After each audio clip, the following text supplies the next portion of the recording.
Okay.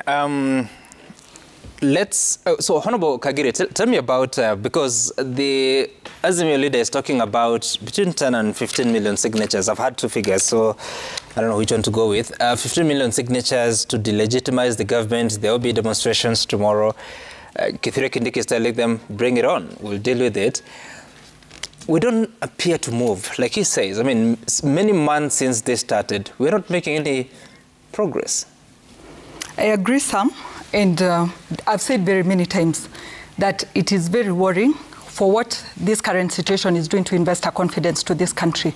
Because if we look back, I remember when we completed the elections, the data we were given, we were told IEBC spent around 44 billion for that election. Then the election happens, we have a candidate who says he did not win, the announced president is not the one who actually won the elections.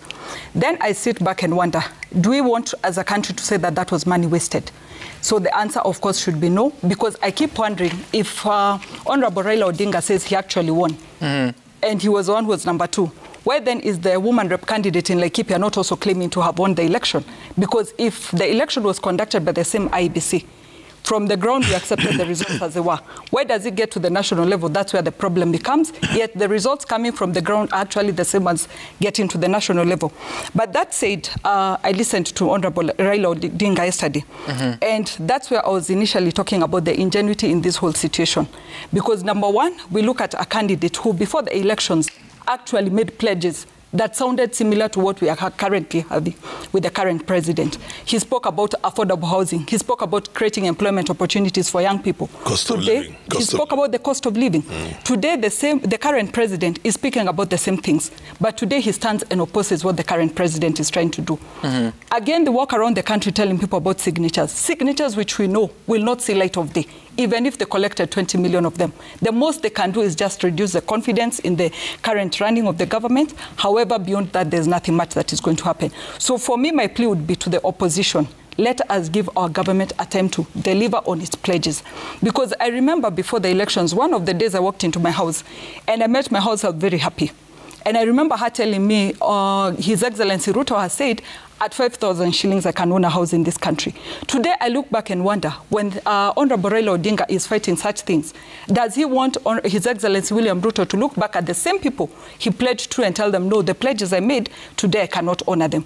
In fact, looking at the situation in our country, Honorable Raila Odinga a year ago was supporting housing levy. Today, the current government, which I am in, is supporting the housing levy and affordable housing. For me, I would think our conversation should be, how do we ensure efficient implementation of our pledges? And that is if we are being genuine to people. I wish we were on the streets talking on how we should reduce these things. In fact, I would want to bring to the attention of Kenyans, as much as they would want to say fuel levy has gone up back to 16% from where it was at 8%, they should observe the budget that was read in Parliament. There is a 25 billion allocation for payment of arrears of fuel subsidies, and that is owed to the fuel distributors. For me, I would want to tell Kenyans, anytime you hear of a subsidy, can you know that what is being given to your right hand is being taken away from your left hand? And it should not be something that should amuse us or make us happy when we are told a subsidy is going on. And of course, even when the opposition is telling us, let's go back to the old prices, it is just a setup for the government to fail, because we do not have that money for subsidies. And the president, the current president, has been very clear. It is a time that we need to tighten our belts, because sometimes I hear leaders say that the president should have a conversation with Kenyans. I wonder how clearer should this conversation be, because from when he took office, he explained how badly the economy was doing.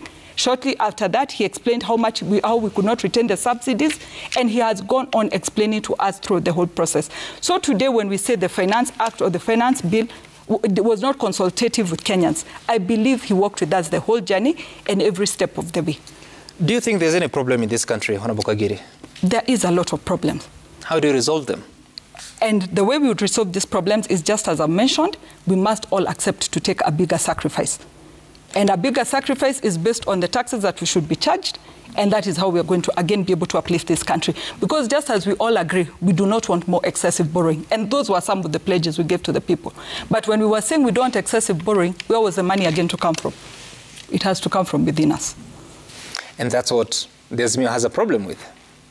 And Azimio had similar pledges. Maybe they should tell us what the alternative was. Sammy, can I come in, because I'm Azimio?